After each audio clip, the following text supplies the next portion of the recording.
भारत माता की, छत्तीसगढ़ महतारी की।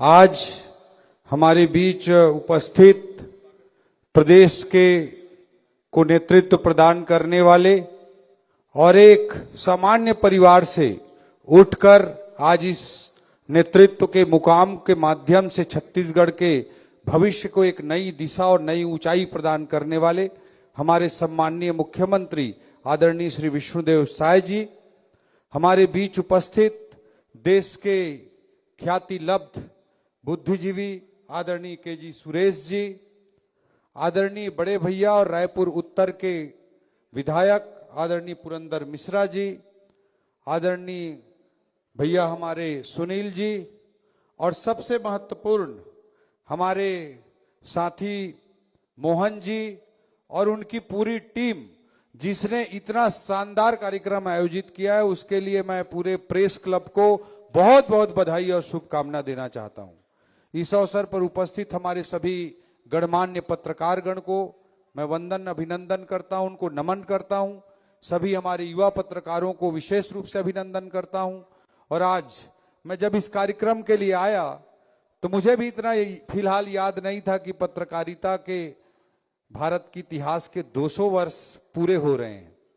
मेरे आते वक्त मेरे दिमाग में यही चल रहा था कि 200 साल पहले, मतलब लगभग 1826 का समय, जब भारत के हिंदी पत्रकारिता का समय प्रारंभ होता है, उस कालखंड को मैं कोरिलेट मेरा दिमाग कर रहा था कि ये वही समय था जब अंग्रेजों की पकड़ भारत पे मजबूत लगभग हो गई थी।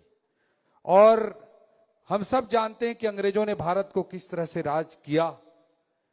जब मैकाले का सब्जेक्ट आता है तो हम सबको पता है कि मैकाले को अंग्रेज लोग भारत में लाए थे। उस समय इस सोच के साथ लाए थे कि लंबे समय तक भारत को कैसे रूल किया जा सकता है, क्योंकि भारत की विविधता, भारत की भाषाई विविधता, सांस्कृतिक विविधता को अंग्रेज समझ नहीं पा रहे थे कि एक देश कैसे है और इसको लंबे समय तक हम कैसे गुलाम बनाए रख सकते हैं। इसलिए बहुत हाई पैकेज के साथ मैकाले को लाया गया, क्योंकि मैकाले की विशेषता थी कि वो 15 दिन में नई भाषा सीख सकता था। इस कारण से उसको डेप्यूट किया गया, इंडिया में लाया गया। 4 सालों का उसका पैकेज था। मैकाले आया और वो घूमता रहता था इधर उधर आराम से, उसने कोई नई भाषा नहीं सीखी। तो गवर्नर, उस समय के वायसराय से उसकी मुलाकात हुई, गवर्नर जनरल होते थे, बार बार मुलाकात होती थी। तो उसने बार बार पूछा कि भाई तुम कौन सी भाषा भी सीख कर, कौन से क्षेत्र का अध्ययन कर रहे हो? तो हंसते हुए बोलता था, मैं कोई भाषा भी नहीं सीख रहा हूं, मेरे को मेरे तरीके से काम करने दीजिए। तो चुप हो जाते थे गवर्नर जनरल। फिर ये प्रक्रिया चलती रही और 4 साल तक ये प्रक्रिया चलती रही। लेकिन मैकाले ने जो 15 दिन में एक भाषा सीख जाता था, एक भी भाषा को ना सीखा, ना एक भी हमारी संस्कृति का अध्ययन किया, और वापस ब्रिटेन गया और ब्रिटेन के पार्लियामेंट में एक रिसर्च प्रस्तुत किया और उसने ऐलान किया कि अगर भारत को लंबे समय तक गुलाम बनाए रखना है तो हमें कोई भारतीय भाषा सीखने की जरूरत नहीं है, हमें भारतीयता सीखने की जरूरत नहीं है, हमको अंग्रेजी भाषा वहां प्रसारित करने की आवश्यकता है और वहां की संस्कृति में अंग्रेजियत घोलने की आवश्यकता है। यह उसी समय था जब भारत की सांस्कृतिक परंपराओं को, भारत के विचार को, भारत के चिंतन को, भारत के इतिहास को रौंद करके उसे नीचा दिखाने का काम किया गया और भारतीय संस्कृति को, भारत के आत्मविश्वास को तोड़कर हताशा, निराशा के समुद्र में डुबोने का काम किया जा रहा था। और किसी भी देश को अगर समाप्त करना हो, किसी भी संस्कृति को समाप्त करना हो, तो ये सबसे महत्वपूर्ण बिंदु होता है कि उसकी सोच को, उसके आत्मविश्वास को, उसकी चिंतन को समाप्त कर दिया जाए। लेकिन ये 200 सालों का जो सफर है, ये भी उसी समय जन्म ले रहा था। जब भी समाज में संकट आता है, इतिहास में संकट आता है, राष्ट्र में संकट आता है, तो समाज का एक वर्ग जरूर होता है जो उससे बाहर निकलने के लिए सोचता है, देश को, समाज को बाहर निकालने के लिए सोचता है। ये 200 सालों का कोरिलेशन इसी बात को प्रमाणित करता है कि उस समय भी ऐसे हमारे मनीषी थे जिन्होंने पत्रकारिता और साहित्य के माध्यम से भारत की खोई हुई अस्मिता को, भारत के हताशा और निराशा को इस स्थिति से भारत को बाहर निकालते हुए भारत को एक नई दिशा में ले जाने का काम किया। ये 200 सालों की पत्रकारिता इसी बात का गवाह है। मैं एक ही बात कहना चाहूंगा कि किसी भी इतिहास की समय में, समय के किसी भी कालखंड में एक निराशा होती है, एक हताशा होती है। हताशा और निराशा की सच्चाई का अंधकार होता है। उसी को कोई भी साहित्यकार, पत्रकार सामने लाने का काम करता है।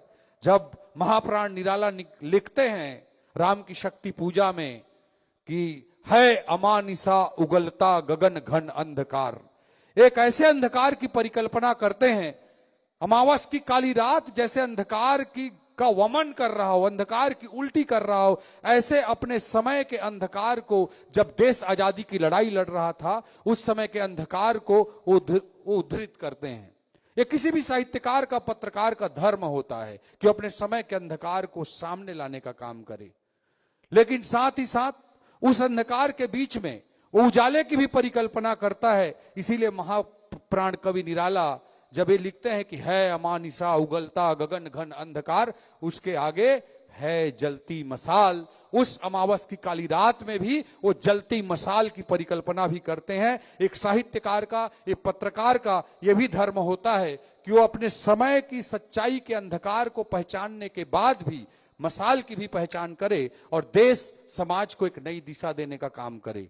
हर प्रासंगिक साहित्यकार, हर प्रासंगिक पत्रकार के लेखन का, उसके जीवन का अनिवार्य पहलू रहता है। आज हमारे सूधी पत्रकार साथी यहां उपस्थित हैं। आप सबको पता है कि आज की लड़ाई, आज में दुनिया की सबसे बड़ी लड़ाइयां बम बारूद से, सैनिकों से नहीं लड़ी जा रही हैं, नैरेटिव्स से लड़ी जा रही हैं। आज का द्वंद्व, आज की समस्या नैरेटिव्स की समस्या है। आज ऐसे परिवेश में जब भारत बहुत तेजी से आगे बढ़ने का प्रयास कर रहा है, हमेशा हमें याद रखना चाहिए कि कोई बबूल के पेड़ पर पत्थर नहीं मारता है, पत्थर मारे जाते हैं फलों से लदे हुए पेड़ पर।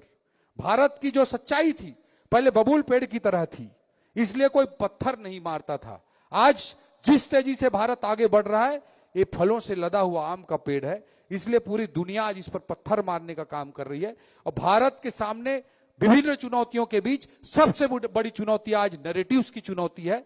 ऐसे समय में हमारे पत्रकार साथियों से मैं यही निवेदन करूंगा कि अपने समय की सच्चाई को बेबाक तरीके से आप लिखते हैं वो भी करें, लेकिन साथ ही साथ समाज में, दुनिया में जो नैरेटिव की लड़ाई चल रही है, उसमें भारत को मजबूत बनाने के लिए, भारत को दिशा देने के लिए, आने वाली पीढ़ी में जिस तरह की विद्रुपताएं पैदा हो रही हैं, उसे सकारात्मक दिशा देने के लिए आप कैसा काम करें, यह भी आपके पत्रकार होने के नाते एक बहुत बड़ा दायित्व है। इन दोनों पक्षों को लेते हुए आप आगे बढ़ें, मैं यही निवेदन करूंगा।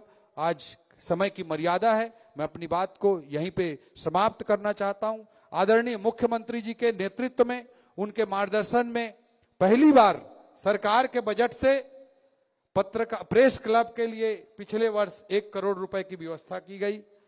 हमारे आदरणीय मुख्यमंत्री जी के निर्देश पर पत्रकार साथियों के भ्रमण का स्पष्ट प्रावधान किया गया और हमारे मुख्यमंत्री जी पत्रकारिता के लिए हमेशा समर्पित रहते हैं।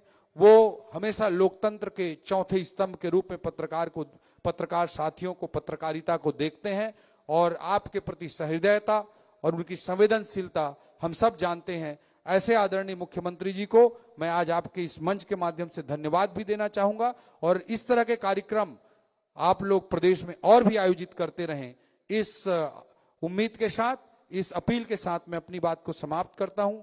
जय भारत, जय छत्तीसगढ़, जय जोहार।